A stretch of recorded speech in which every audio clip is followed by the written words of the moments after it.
Okay, അപ്പോൾ നമ്മുടെ coordination കോമ്പൗണ്ട്സിൻ്റെ part 3 ആണെന്നാണ് എൻ്റെ വിശ്വാസം. നമുക്ക് എന്ത് ചെയ്യാം, ഇന്നത്തേക്ക് പാടങ്ങ് തീർത്താളാം. അപ്പോൾ ഏകദേശം എന്താണ്, ഞാനവിടെ ഒരു ഡേറ്റ് എൻ്റെ ഒരു കലണ്ടർ ഞാൻ എപ്പോഴും അവിടെ സൈഡിൽ വെക്കലുണ്ട്. അവിടെ നിങ്ങൾ ഫെബ്രുവരി കാണുന്നുണ്ടാവും. ഫെബ്രുവരി 28 എന്ന് പറയുന്ന ദിവസത്തേക്ക് ഞാൻ മിക്കവാറും കംപ്ലീറ്റ് +1 +2 തീർക്കേണ്ട ഒരു ശ്രമത്തിലുള്ളത്. അതിൻ്റെ ഭാഗമായിട്ട് ഇന്ന് ഞാൻ ഈ കോർഡിനേഷൻ കോമ്പൗണ്ട്സ് തീർക്കും. ഒരു 3-4 ക്വസ്റ്റിനെ ബാക്കിയല്ലോ, നോക്കാം എന്തെന്നാ ഇത്. ഓക്കെ, ഇപ്പം തന്നെ വൈകായിക്ക്. What is the coordination entity? Coordination entity എന്ന് പറയുന്ന കോർഡിനേഷൻ സ്പിയർ. നമ്മൾ ഇപ്പോൾ ഇതെല്ലാം കാണില്ല, ഇതേപോലെ ഉണ്ടാകുന്ന കോർഡിനേഷൻ നമ്മൾ കോമ്പൗണ്ട് കണ്ടുപിടിക്കണം. When excess of aqueous KCN is added to aqueous solution of copper sulphate. CuSO4 എന്ത് ചേർത്ത്? ഈ പറഞ്ഞ എക്വസ് KCN ചേർത്ത്.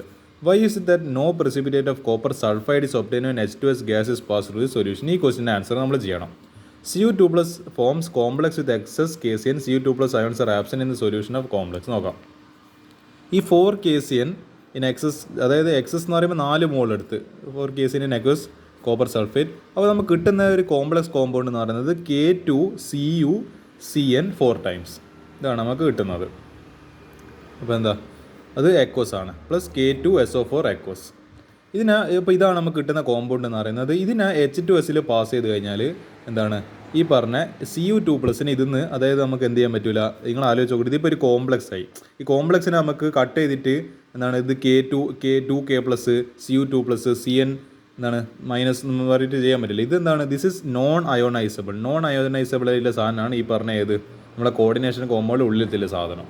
അപ്പോൾ നമുക്ക് എന്ത് കിട്ടില്ല, ഇതിന്ന് Cu2+ ലിബറേറ്റ് ആയി കിട്ടൂല. അപ്പോൾ ഇയാൾ എന്ത് ടെസ്റ്റിൽ ഫെയിൽ ആയി? ഇപ്പോൾ H2S ടെസ്റ്റിൽ ഫെയിൽ ആയി പോകും. അപ്പോൾ നോ ക്ലീവേജ്. അപ്പോൾ ഇതിനെ ക്ലീവേജ് എന്ന് പറയുമ്പോൾ ഇതിനെ പൊട്ടിക്കാൻ പറ്റൂല, കാരണം ഇത് കോംപ്ലക്സ് കോമ്പൗണ്ട് ആണ്, ഇത് കോംപ്ലക്സ് സാൾട്ടാണ്. അപ്പോൾ എന്താ, ഹെൻസ് നോ പ്രൊഡക്ഷൻ ഓഫ് എന്താണ് ഈ പറഞ്ഞത്. അപ്പോൾ എന്തുണ്ടാവുന്നില്ല, ഇതിൻ്റെ precipitate ഓഫ് കോപ്പർ സൾഫൈഡ് ഉണ്ടാവുന്നില്ല. ഇതാണ് ഇതിൻ്റെ റീസൺ എന്ന് പറയുന്നത്. ഇനി ഈ ഒരു ക്വസ്റ്റ്യൻ ചെയ്യുക. വൈ ഡു, ഇത് മറ്റേ സെലക്റ്റഡ് എക്സാംപ്ലർ ക്വസ്റ്റ്യൻ ഏത്, why do compounds having similar geometry have different magnetic moment? എന്നാൽ നല്ലൊരു ക്വസ്റ്റ്യൻ ആണല്ലോ. സിമിലർ ജോമെട്രിയാണ്, പക്ഷേ ഡിഫറെൻറ്റ് മാഗ്നറ്റിക് മൊമെൻറ്റ് കാണിക്കുന്നത്. അതിൻ്റെ ഒരു ലോജിക്കലല്ല ആൻസർ എങ്ങനെയാണ്? It is due to the presence of weak and strong field ligand. അപ്പോൾ സിമിലർ ജോമെട്രിയാണ്, പക്ഷേങ്കിൽ അതിൻ്റെ മാഗ്നറ്റിക്, അതായത് എന്താണ് ഈ പറഞ്ഞ അതായത് ഒരു കോമ്പൗണ്ട് ഡയമagnetic ആയിരിക്കും, മറ്റൊരു കോമ്പൗണ്ട് പാരാമാഗ്നറ്റിക് ആയിരിക്കും. രണ്ടിൻ്റെ ജോമെട്രി ഷേപ്പിൽ സെയിം ആണ്. അത് ഏത് ഫാക്ടറാണ് ഇൻഫ്ലുവൻസ് ആവുന്നത്? It is due to the influence of the ligand weak ആണോ അല്ലെങ്കിൽ സ്ട്രോങ് ആണോ നോക്കിയിട്ടാണ് നമ്മൾ എന്ത് ചെയ്യുന്നത്, അത് പാരാമാഗ്നറ്റിക് ആണോ ഡയമagnetic ആണോ നമുക്ക് ഉറപ്പിക്കാൻ പറ്റുന്നത്. If CFS is high, complex will show low value of magnetic moment and vice വെർസ.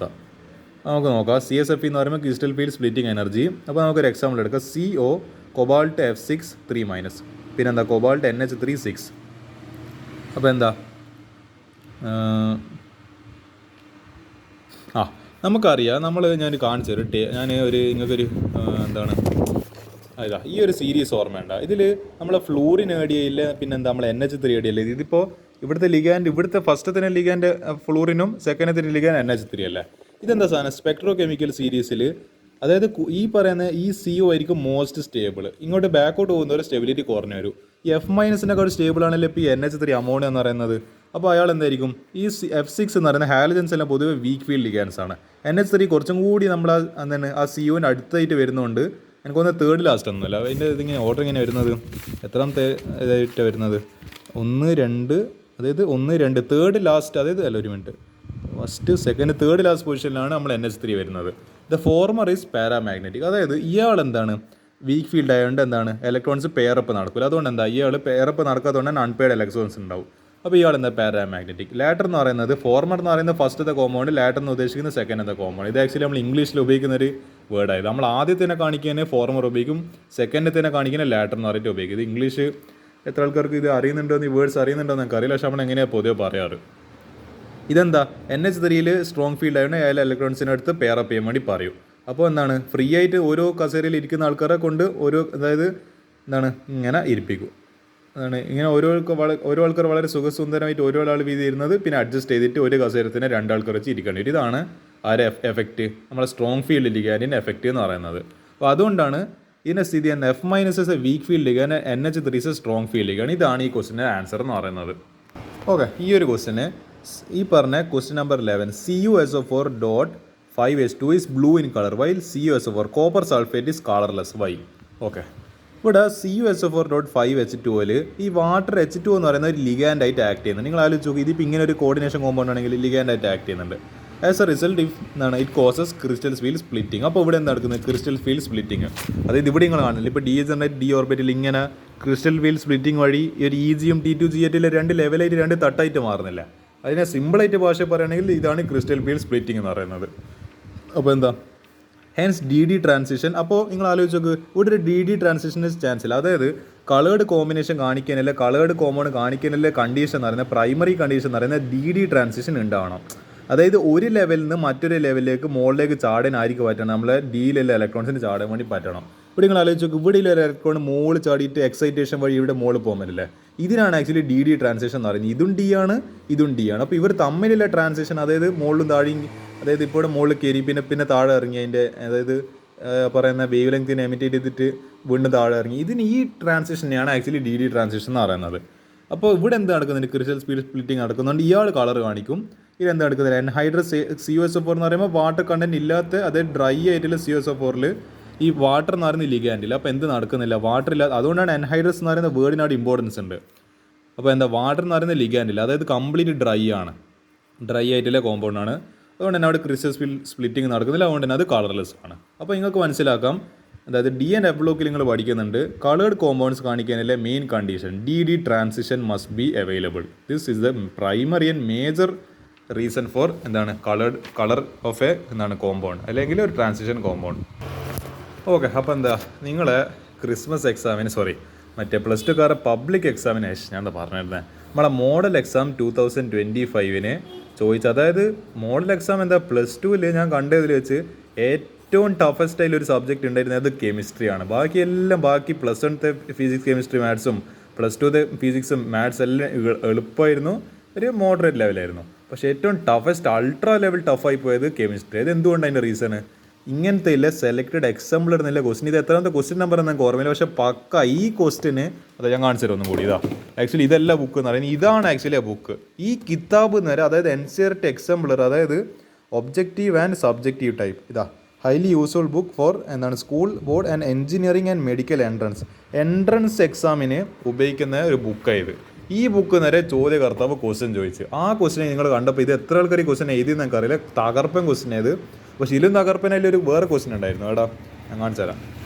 നമ്മളെ DNA ബ്ലോക്കിൻ്റെ ദിസ് ക്വസ്റ്റ്യൻ നമ്മളെ ക്രോമായിട്ട് പറഞ്ഞു. എൻ്റെ മോനെ എൻ്റെ ഒരു ഫീൽ ഇതിരെ മാറിയിട്ടില്ല. 4 മാർക്കിനായിട്ടും തോന്നി ഈ ക്വസ്റ്റ്യൻ ചോദിച്ചു. 4 മാർക്കല്ല 3 മാർക്കിനായിട്ടും ക്വസ്റ്റ്യൻ ചോദിച്ചിട്ടുണ്ട് ഇതെന്ന്. ഇതെത്ര ആൾക്കാർ ഈ ക്വസ്റ്റ്യൻ ആൻസർ ചെയ്തെന്ന് അറിയില്ല. 3 റിയാക്ഷൻസ് എഴുതിയ 3 മാർക്ക്. അതേപോലെ ഒരു ക്വസ്റ്റ്യൻ ആയിരുന്നു നിങ്ങൾ അതും സെലക്റ്റഡ് എക്സാമ്പിളർ, അതായത് ഈ പുസ്തകത്തിൽ നിന്ന് ചോദിച്ചതാണ്. അതേപോലെ കോർഡിനേഷൻ കോമ്പൗണ്ട്സ് ഈ ഒരു ക്വസ്റ്റ്യൻ സെലക്റ്റഡ് എക്സാമ്പിളറിന്, അതേ എക്സാമ്പിളർ പ്രോബ്ലംസ് എന്ന് ചോദിച്ചിട്ടുണ്ട്. അപ്പോൾ നിങ്ങളുടെ അടുത്ത് നിങ്ങളിപ്പോൾ ഇങ്ങനത്തെ ഒരു ബുക്ക് പ്രാക്ടീസ് ചെയ്തിട്ടുണ്ടാവില്ല, നിങ്ങൾ ഇങ്ങനത്തെ ഒരു ബുക്കിനെ പറ്റി കേട്ടിട്ടും കൂടി ഉണ്ടാവില്ല. പക്ഷേ എന്തുകൊണ്ട് ഈ ക്വസ്റ്റ്യൻ ചോദിച്ചത്? നിങ്ങൾക്ക് പഠിച്ച തിയറി വെച്ചിട്ട് കുറച്ചും കൂടി ഒരു എൻട്രൻസ് ടൈപ്പ്, അല്ലെങ്കിൽ കുറച്ചും കൂടി ഒരു ഹൈ ലെവലിലെ ക്വസ്റ്റ്യൻ നിങ്ങൾ പഠിച്ച ഒരു ആപ്ലിക്കേഷൻ വെച്ചിട്ട്, അല്ലെങ്കിൽ നിങ്ങൾ പഠിച്ച ഒരു കൺസെപ്റ്റ് വെച്ചിട്ട് ചെയ്യാൻ പറ്റുന്നുണ്ടോ? അത് ഇങ്ങനത്തെ ഒരു ബുക്കിൽ നിന്ന് ക്വസ്റ്റ്യൻ തന്നാൽ നിങ്ങൾക്ക് ചെയ്യാൻ പറ്റുമോ നിങ്ങളെക്കൊണ്ട്?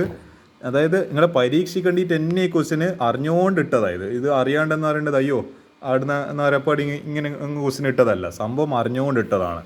ഏറ്റവും നന്നായിട്ട് മനസ്സിലാക്കുന്ന ഒരാളെ എഡ്യൂക്കേഷൻ സിസ്റ്റത്തിനെ പറ്റിയിട്ട് അദ്ദേഹം എന്ന് പറയേണ്ടത് വളരെയധികം റീസർച്ച് നടത്തുന്ന ഒരാളാണ്. എനിക്ക് പെട്ടെന്ന് മനസ്സിലാവുന്നത് അറിഞ്ഞുകൊണ്ട് ഇട്ട ക്വസ്റ്റ്യൻ ആയത്. നമുക്ക് നോക്കാം, കാരണം ഇതൊന്നും കൂടി ഒന്ന് ഡിസ്കസ് ചെയ്താൽ എൻ്റെ ഒരു മനസ്സമാധാനത്തിന് വേണ്ടിയിട്ട്, അഥവാ ഈ ക്വസ്റ്റ്യൻ വീണ്ടും വന്നാൽ നമ്മൾ പെട്ടുപോകരുത്. അതുകൊണ്ട് എൻ്റെ ഒരു മനസ്സമാധാനത്തിന് ഈ ഒരു ക്വസ്റ്റ്യൻ കൂടി ഞാൻ ഡിസ്കസ് ചെയ്യാൻ ആഗ്രഹിക്കുന്നുണ്ട്. Dangerous question. CuSO4Cl.5NH3 exist in 2 isomeric forms A and B. 2 isomers ആയിട്ട് നിൽക്കുന്നുണ്ട്. അപ്പോൾ എന്തല്ല A and B ആയിട്ട്. Isomer A reacts with AgNO3. അപ്പോൾ ഇതിൽ ഒരു ഐസോമർ AgNO3 റിയാക്ട് ചെയ്തിട്ട് വൈറ്റ് പ്രസിപ്പിറ്റേറ്റ്. അപ്പോൾ ഒരു റിയാക്ഷൻ ഇങ്ങനെ നടക്കുന്നുണ്ട്.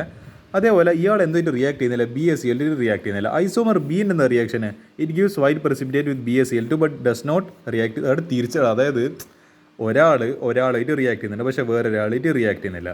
മറ്റേ ആൾ ആദ്യത്തെ ആളായിട്ട് അതായത് ഇതിലെ ഒന്നാമത്തേൽ പറഞ്ഞ ആളായിട്ട് അതിൻ്റെ രണ്ടാമത്തേൽ റിയാക്ട് ചെയ്യുന്നുണ്ട്, പക്ഷേ ഒന്നാമത്തേൽ റിയാക്ട് ചെയ്യുന്നില്ല. അതായത് A compound react with X but not react with Y.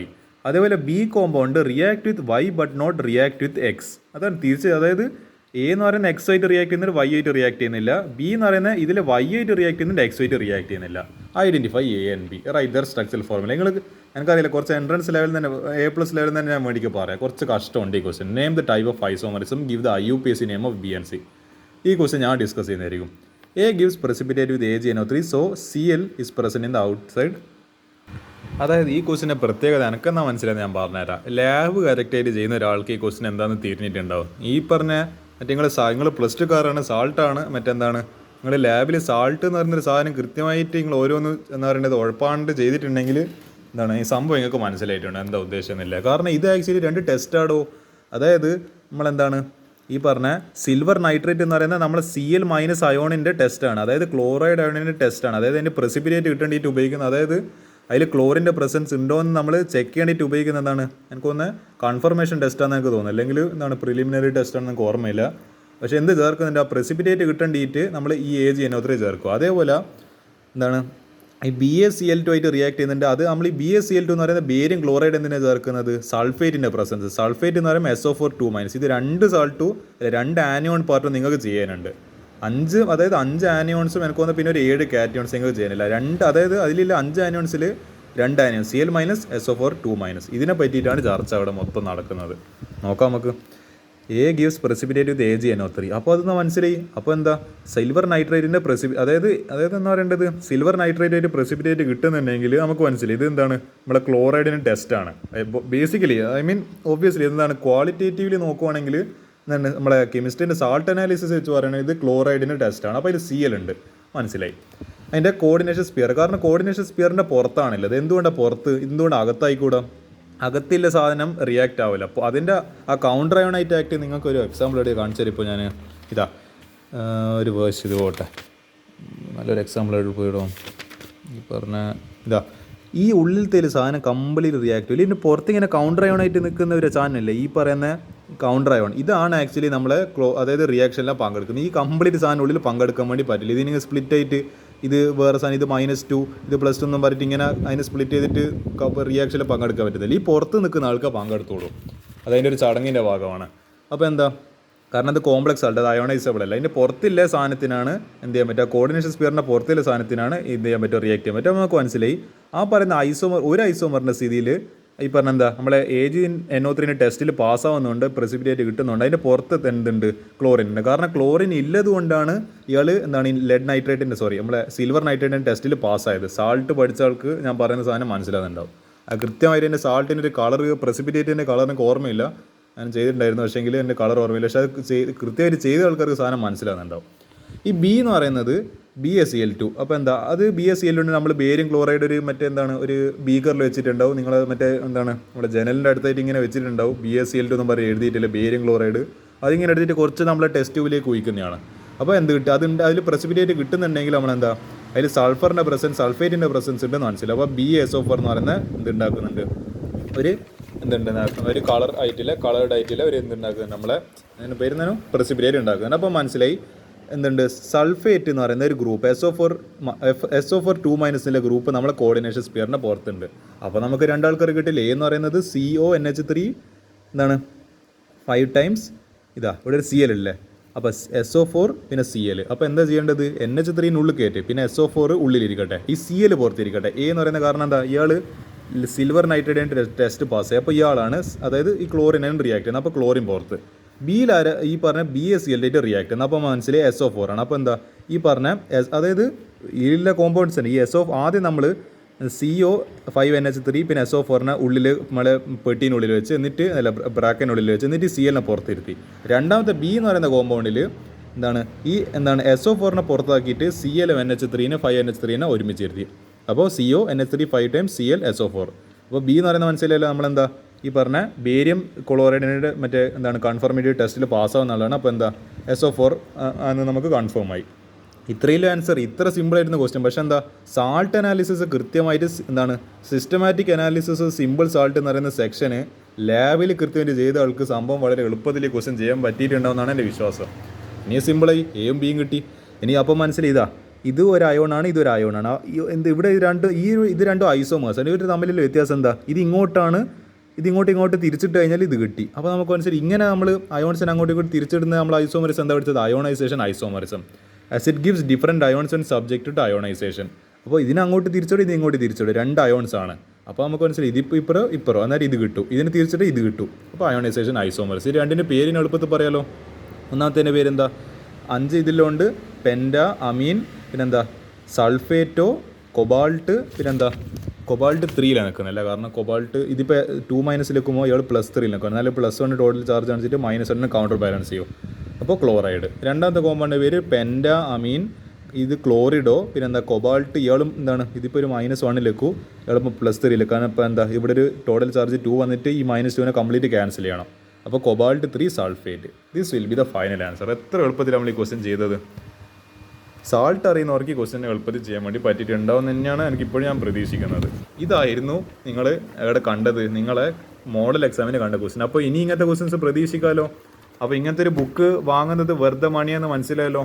So ഈ ബുക്ക് ഞാൻ വെറുതെ അല്ല വാങ്ങിയത്, നിങ്ങൾക്ക് വേണ്ടിയിട്ട്. എന്താണ് നിങ്ങൾ വിചാരിക്കും ഞാൻ എന്തിനാ ഇങ്ങനത്തെ NCERT ബുക്കിൽ ഇല്ലാത്ത എക്സാംപ്ലർ ക്വസ്റ്റ്യൻസ് എല്ലാം എന്തിനാണ് ഡിസ്കസ് ചെയ്യുന്നത്, അത് ഫുൾ മാർക്ക് ഇടേണ്ടി അല്ല.